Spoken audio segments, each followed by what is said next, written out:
नमस्कार विद्यार्थी मित्रांनो, मी अनुप नागपुरे आणि तुमचं स्वागत करतोय आपल्या या MMRDAच्या डेप्टी प्लॅनर साठी असलेल्या कोर्समध्ये। मित्रांनो, ऑलरेडी आपण MMRDA साठी जो एक आपला डेप्टी प्लॅनरचा कोर्स आहे तो लॉन्च केलेला आहे, ज्याची प्राइस 7999 आहे। पण आज, उद्या आणि परवा 3 दिवस यावर 1000 रुपीज फ्लॅट ऑफ आहे। त्यामुळे ज्या कोणाला हा कोर्स घ्यायचा असेल त्यांनी हा कोर्स आपल्या पिलर्स कोचिंग क्लासेसवरनं परचेस करू शकता। मित्रांनो, MMRDA मध्ये जो आपला आजचा टॉपिक आहे तो आहे various planning authorities in Maharashtra. आता हा ज्या वेळेला आपण टॉपिक स्टडी करणार आहोत किंवा ज्या काही ऑथॉरिटीज या महाराष्ट्रामध्ये वर्क करतायत त्या एका पर्टिक्युलर स्पेशल प्लॅनिंग ऑथॉरिटी म्हणून काम करत आहे। लक्षात घ्या, तर या ज्या ऑथॉरिटीज आहे किंवा ज्या आपण ऑथॉरिटीज बघणार आहोत, जसं की MMRDA आहे, PMRDA आहे, सिडको आहे, MSRDC आहे, MADC आहे आणि MIDC आहे। एवढ्या ऑथॉरिटी तुमच्या सिलेबससाठी दिलेल्या आहे। या ऑथॉरिटीजचं मेन रिस्पॉन्सिबिलिटीज काय आहे, फंक्शन काय आहे किंवा कोणते कोणते प्रोजेक्ट या ऑथॉरिटीच्या अंतर्गत चालू आहे किंवा झालेले आहे किंवा आपण त्याला की रोल प्रोजेक्ट असं म्हणतोय, हे सर्व आपण आपल्या आजच्या लेक्चरमध्ये बघणार आहोत। तर लक्षात घ्या, MMRDA ची जी काही एक्झाम डेट आहे ही 12 मे पर्यंत तुम्हाला माहित आहे। म्हणजे साधारणतः तुमच्याकडे फक्त आणि फक्त 25 एक दिवस राहिलेले आहे। त्यामध्ये तुम्हाला हा सर्व सिलेबस कंप्लीट करायचा आहे। तोही आपण व्यवस्थित पद्धतीने कंप्लीट करणार आहोत। सिलेबस हा लाईव्ह आणि रेकॉर्डेड दोन्ही फॉर्मॅट मध्ये कव्हर होतोय। त्यामुळे ज्या विद्यार्थ्यांना हा कोर्स परचेस करायचा असेल त्या विद्यार्थ्यांनी खाली दिलेल्या लिंकवरून हा कोर्स परचेस करू शकता। क्लिअर?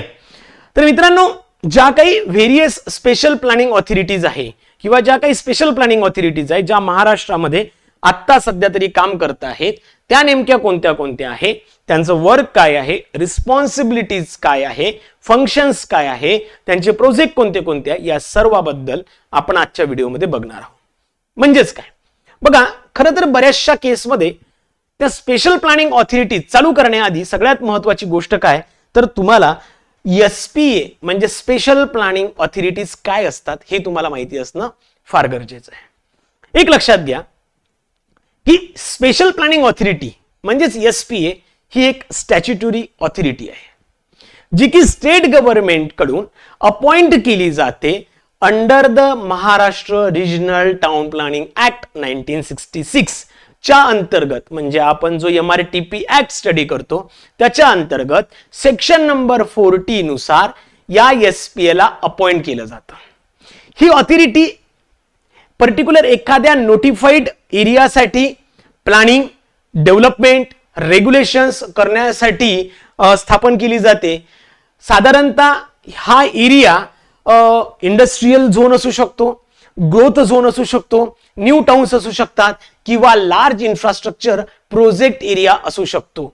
अशा हाय प्रायोरिटी किंवा हाय प्रायोरिटी डेव्हलपमेंटसाठी अशा पद्धतीच्या SPA ला अपॉइंट केलं जातं, जे कोण करतं, स्टेट गव्हर्नमेंट करतं MRTP ऍक्टच्या अंतर्गत। लक्षात येतंय? म्हणजे SPA ला जर का अपॉइंट करण्यासंदर्भात जर का प्रश्न येत असेल तर तुम्हाला माहिती असायला पाहिजे SPA ला अपॉइंट कोण करतं, तर state government as per the MRTP act 1966 under the section 40। So तुम्हाला या गोष्टी संदर्भात माहिती असायला पाहिजे की सेक्शन 40 च्या अनुसार या पर्टिक्युलर केसमध्ये SPA ला अपॉइंट केलं जात असते। आता खरं तर या पर्टिक्युलर केसमध्ये SPA ची खरं तर गरज काय पडते किंवा SPA खरंच कशासाठी लागतं? ओके, जसं मी तुम्हाला सांगितलंय की SPA साधारणतः कुठे कुठे काम करतं, तर जिथे की मोठे ग्रोथ सेंटर्स असतील त्याला इस्टॅब्लिश डेव्हलप करण्यासाठी स्टेट गव्हर्नमेंट SPA अपॉइंट करतं। इंडस्ट्रियल झोन असतील, न्यू टाउन्स असतील किंवा जे काही लार्ज इन्फ्रास्ट्रक्चर प्रोजेक्ट एरिया आहे त्याच्यासाठी या अशा पद्धतीने SPA ला अपॉइंट केलं जातं। ओके, आता यामध्ये जर का विचार केला तर need of special planning authority का? ओके, म्हणजे ज्या काही स्पेशल प्लॅनिंग ऑथॉरिटी आहे आपण त्या स्टडी करणारच आहे, पण त्या स्पेशल प्लॅनिंग ऑथॉरिटीच्या अंतर्गत त्या पर्टिक्युलर ऑथॉरिटीची गरज का बरं पडते किंवा काय गरज आहे? जर का एखाद्या कॉर्पोरेशन ती सुद्धा एक ऑथॉरिटी म्हणून वर्क करू शकते किंवा तो एखादा प्रोजेक्ट रन करू शकते किंवा एखादा प्रोजेक्टला सक्सेसफुली कंप्लीट करू शकते, पण त्याही नंतर अशा पद्धतीच्या ऑथॉरिटीची काय गरज पडते? तर त्यामध्ये ना काही बेसिक सिंपल इम्पॉर्टंट पॉइंट्स आहेत, ज्यामध्ये पहिलं लक्षात येईल तुम्हाला management of greenfield and peri urban area. लक्षात घ्या की जो ग्रीनफील्ड एरिया आहे किंवा पेरी अर्बन एरिया आहे त्याला मॅनेज करण्यासाठी अशा पद्धतीच्या SPA ला अपॉइंट केलं जात असतं. आता ग्रीनफील्ड एरिया नेमकं म्हणजे काय? तर ग्रीनफील्ड एरिया म्हणजे काय? जो कम्प्लिटली अनडेव्हलप्ड एरिया असेल किंवा अनडेव्हलप्ड लँड असेल त्याला आपण काय बोलतो? ग्रीनफील्ड बोलतो. म्हणजे इथे लिहितोय मी हवं तर अनडेव्हलप्ड लँड. लक्षात घ्या काय आहे? अनडेव्हलप्ड लँड. आणि पेरी अर्बन किंवा हा जो पेरी अर्बन एरिया आहे तो म्हणजेच काय? जो सिटीच्या बाहेरचा रॅपिडली डेव्हलप होणारा जो फ्रिंज एरिया असतो, जो बाहेरील खूप फास्टपणे डेव्हलप होणारा जो एरिया आहे तो असतो मित्रांनो पेरी अर्बन एरिया. लक्षात आलं? लक्षात व्यवस्थित ठेवा ग्रीनफील्ड म्हणजे काय आणि पेरी अर्बन म्हणजे काय. तर हे याला मॅनेज करण्यासाठी SPA ला अपॉइंट केलं जातं.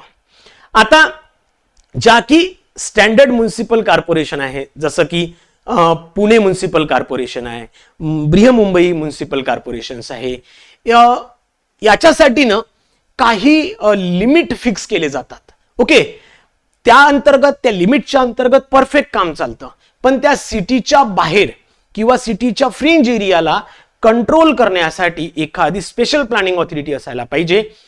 कारण काय? तर अशा एरियामध्ये अनकंट्रोल ग्रोथ सुरू आहे.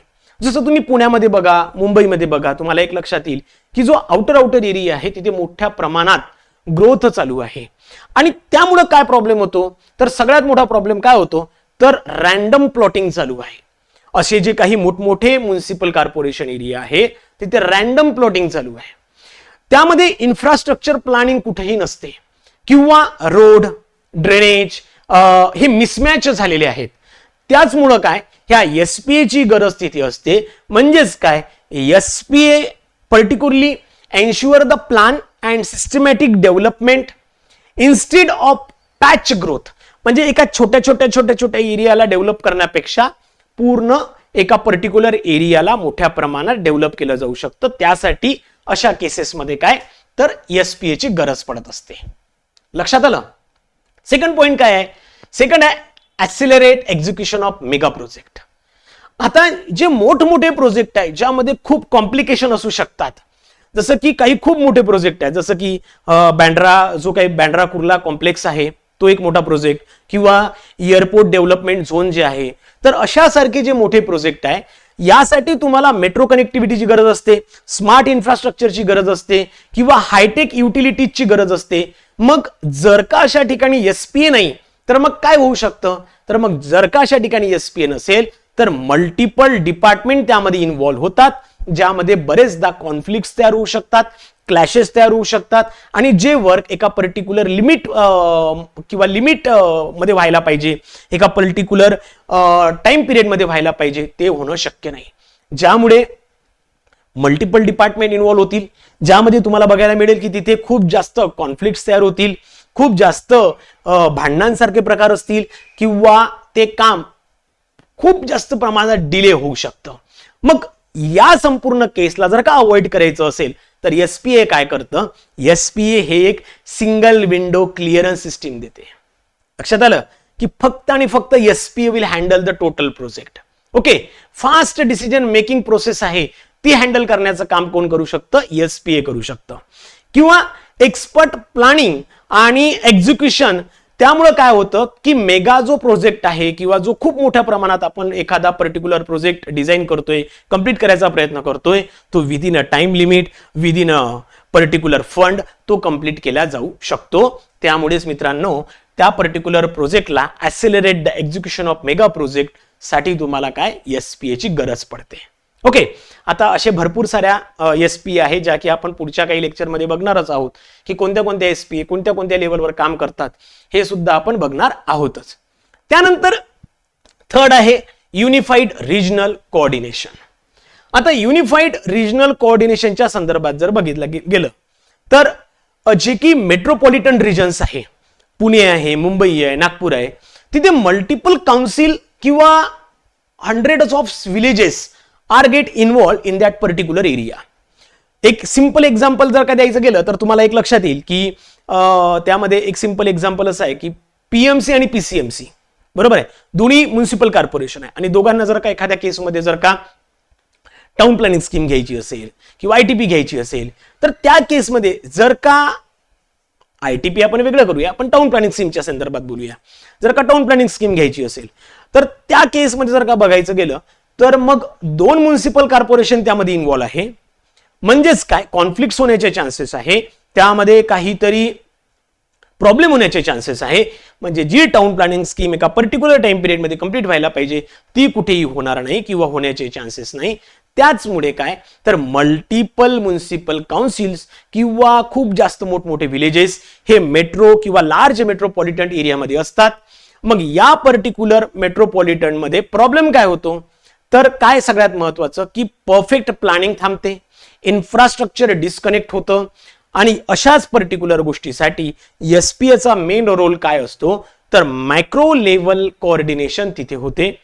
Transport, water supply, sewage integrate करता येतं किंवा हे सगळ्या गोष्टी एका पर्टिक्युलर टाइम पिरियडमध्ये तुम्हाला करता येतात. लक्षात येत आहे. त्यामुळेच काय इथे एसपीएची गरज पडते. लक्षात आलं. त्यानंतर नेक्स्ट फोर्थ आहे preservation of special interest zone. आता बरेचसे असे काही एरियाज आहे जिथे स्पेशल इम्पॉर्टन्स असतात किंवा त्यामुळे काही स्पेशल प्रोटेक्शनची गरज असते किंवा प्लॅनिंगची गरज असते. जसं की त्यामध्ये हिस्टोरिकल किंवा आर्किओलॉजिकल एरियाज आहे, ओके, ज्यामध्ये काही हेरिटेज बिल्डिंगला प्रोटेक्ट करणं असू दे किंवा मॉडर्न डेव्हलपमेंटमुळे काही डॅमेज व्हायला नको त्या पर्टिक्युलर स्ट्रक्चरला किंवा हिस्टोरिकल जे काही एरियाज आहे, आर्किओलॉजिकल जे काही एरियाज आहे, तिथे जे काही मॉडर्न टेक्नॉलॉजीज येत आहेत त्यामुळे कोणत्याही पद्धतीची हानी, डॅमेज व्हायला नको, त्यासाठी साधारणतः अशा पद्धतीने एसपीए वर्क करतं. Second thing is the thing but काही इकॉलॉजिकल सेन्सिटिव्ह एरियाज आहे जसं की रिव्हर आहे, फॉरेस्ट आहे, यांना पर्टिक्युलर केसमध्ये जपून ठेवणं किंवा कॉन्झर्व करणं, त्याला कंट्रोल करणं, तिथे होणाऱ्या डेव्हलपमेंटला कंट्रोल करणं, हे सगळ्या गोष्टी इकॉलॉजिकल सेन्सिटिव्ह एरियामध्ये येतात. त्यासारखीच इकॉनॉमिकल काही स्ट्रॅटेजिक एरियाज आहे जसं की इंडस्ट्रियल पार्क आहे, फिनटेक हब आहे किंवा हायर FSI ज्या ठिकाणी देऊन जास्तीत जास्त लोकांना अट्रॅक्ट केलं जातं किंवा तशा पद्धतीचं कन्स्ट्रक्शन केलं जाऊ शकतं. तर मग अशा संपूर्ण केसमध्ये जर का एसपीए जर का असेल तर त्यामध्ये डेव्हलपमेंट आणि कोऑर्डिनेशन हे खूप चांगल्या पद्धतीने बॅलन्स केलं जातं, जेणेकरून एन्व्हायरमेंटली किंवा बाकी सगळ्या गोष्टींचा विचार करून त्या डेव्हलपमेंटला तिथे थांबवलं जातं. क्लिअर. त्यानंतर आहे मित्रांनो resolving governance gap. Okay, so resolving governance gap. आता बऱ्याचशा एरियामध्ये असं असतं की प्लॅनिंग ऑथॉरिटीच एक्झिस्टन्स मध्ये नसतं किंवा काही ठिकाणी असं आहे की एक्झिस्टन्स मध्ये आहे पण ती ऑथॉरिटी वीक आहे किंवा तशा पद्धतीचे कामं करण्यासाठी सक्षम नाहीये. ओके, तर मग अशा केसेसमध्ये काय प्रॉब्लेम होऊ शकतो तर तिथे अनप्लॅन डेव्हलपमेंट होऊ शकतं, हॅझर्ड्स ग्रोथ होऊ शकते, फंडची कमतरता असू शकते, त्यामुळे कदाचित डेव्हलपमेंट होऊ शकत नाही किंवा जो काही टेक्निकल एक्सपर्ट असायला पाहिजे होता किंवा टेक्निकल एक्सपर्टीज तिथे असायला पाहिजे होते ते तिथे तशा पद्धतीने अवेलेबल नसल्यामुळे काय होतं की ती जी डेव्हलपमेंट किंवा त्या एरियाची जी डेव्हलपमेंट व्हायला पाहिजे ती त्या पद्धतीने केली जात नाही. त्याचमुळे मग अशा पद्धतीचे इश्यूज होतात. मग एसपीए जर असेल तर काय होऊ शकतं तर स्टेट गव्हर्नमेंट काय करेल तर एक कॅपेबल ऑथॉरिटी तिथे अपॉइंट करेल as a special planning authority. Okay, ज्यामध्ये तिला अपॉइंट केल्यानंतर एक scientific land use SPA plan करू शकतं, फायनान्शियली टेक्निकली रिसोर्सेस अवेलेबल करून देऊ शकतं, यासोबतच प्रॉपर रेग्युलेशन, मेंटेनन्स ह्या सगळ्या गोष्टी एसपीएच्या अंतर्गत हँडल केल्या जातात. म्हणूनच मित्रांनो एसपीएची इथे गरज पडते किंवा एसपीएची गरज असते. म्हणजे आपण ज्या पुढे काही पार्टमध्ये ज्या एसपीए बघणार आहोत जसं की MMRDA आहे, PMRDA आहे, सिडको आहे, MSRDC आहे, MADC आहे किंवा MIDC आहे, याचं काय गरज काय आहे नेमकी, का बरं त्याला तिथं अपॉइंट करायची गरज पडते, हेच आपण आधीच्या पाठमध्ये बघतोय. आणि मग त्यांना अपॉइंट केल्यानंतर त्यांचं परफेक्ट वर्क काय आहे किंवा ज्या या काही मल्टिपल SPAs आहे, नंबर ऑफ SPAs आहे, यांचं एक्झॅक्टली तिथे काय काम असतं हे आपण आपल्या पुढच्या काही लेक्चरमध्ये बघणारच आहोत. क्लिअर. त्यानंतर मित्रांनो, function and responsibilities of SPA.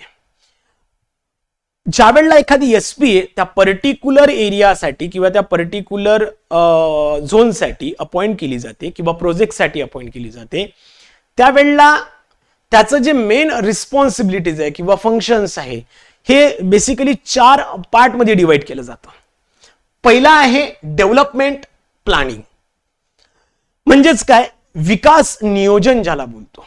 Development planning यालाच आपण काय बोलू शकतो की विकास नियोजन. म्हणजेच काय, हे SPAचं सर्वात महत्वाचं आणि इम्पॉर्टंट प्रायमरी फंक्शन आहे. SPA डेझिग्नेटेड एरियासाठी मास्टर प्लॅन, डेव्हलपमेंट प्लॅन ज्याला आपण DP बोलतो तो तयार करते.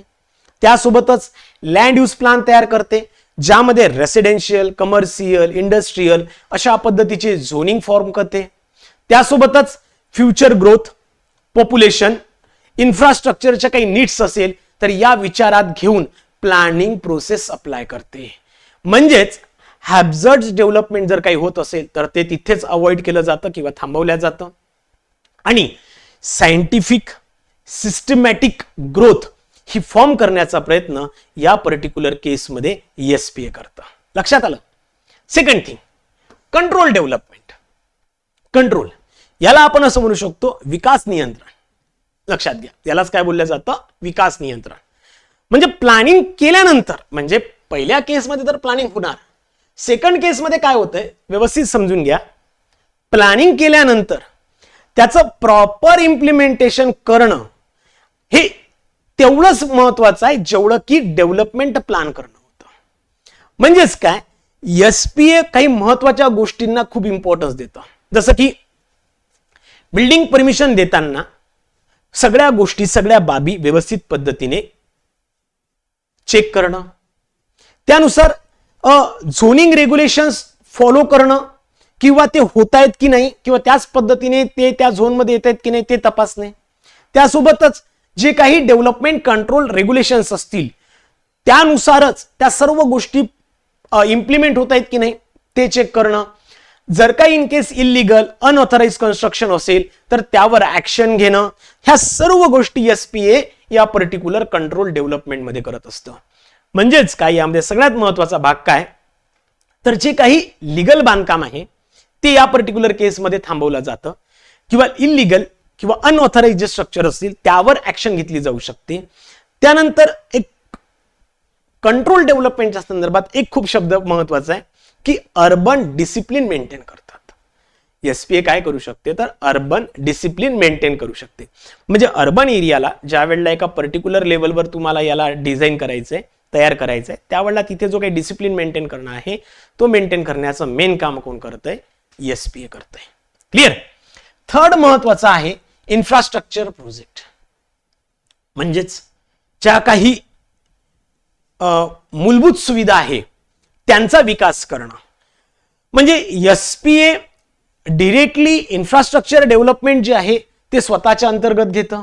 त्यामध्ये रोड आणि ट्रान्सपोर्टेशन जे काही नेटवर्क्स असतील त्याला डेव्हलप करणं, वॉटर सप्लाय सिस्टीम असू दे, ड्रेनेज आणि सॅनिटेशन असू दे, हाऊसिंग प्रोजेक्ट असू दे ज्यामध्ये रेसिडेन्शियल स्कीम असतील किंवा काही इंडस्ट्रियल इन्फ्रास्ट्रक्चर असू दे, म्हणजे जे इंडस्ट्रियल इस्टेट आहे, युटिलिटीज आहे, यावर सगळ्यात वर काम कोण करतं तर SPA करतं. याचाच अर्थ काय की क्वालिटी ऑफ लाईफ जी आहे इम्प्रूव्ह करता येऊ शकतं या पर्टिक्युलर फॉर्म थ्रू. म्हणजे इन्फ्रास्ट्रक्चर प्रोजेक्ट जर का परफेक्ट जर का तुम्ही फॉर्म केले तर क्वालिटी ऑफ लाईफ ज्याला बोलतो ती इम्प्रूव्ह होऊ शकते.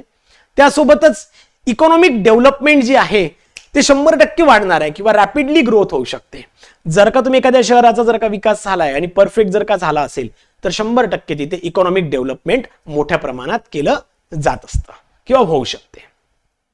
त्यानंतर फोर्थ, ऍक्विजिशन ऑफ लँड.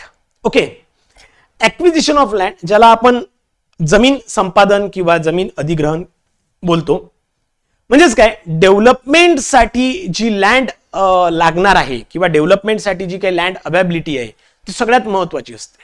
म्हणजे फक्त डेव्हलपमेंट करून अर्थ नाही, तर त्यासाठी ती लँड अवेलेबल असणं हे सुद्धा फार महत्वाचं आहे. आणि लँड अवेलेबल असूनही ती अधिग्रहित गेल्या पाहिजे, ऍक्विजिशन त्याचं परफेक्ट व्हायला पाहिजे, हे खूप महत्वाचं आहे. मग एसपीए कडे स्वतःचे काही पॉवर आहेत की लँड ऍक्वायर करताना पब्लिक पर्पजसाठी, बरं, नाहीतर काय स्वतःसाठी नाही, तर एसपीए काय करू शकतं की डिरेक्टली स्वतःच्या पॉवरच्या अंतर्गत लँड ऍक्वायर केली जाऊ शकते, ती लँड होल्ड करू शकते किंवा ती होल्ड केलेली लँड डिस्पोज करू शकते, अलॉट करू शकते त्या पर्टिक्युलर डेव्हलपमेंट प्रोजेक्टसाठी.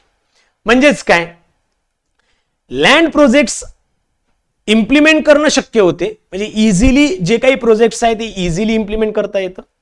त्यामध्ये जे काही प्लान किंवा जे काही लँड ज्या गोष्टीसाठी रिझर्व केलेली आहे त्या पद्धतीने तशा पद्धतीचं तिथे वर्क केल्या जाऊ शकतं. ह्या सर्व गोष्टी या पर्टिक्युलर एसपीएच्या अंतर्गत केलं जातं.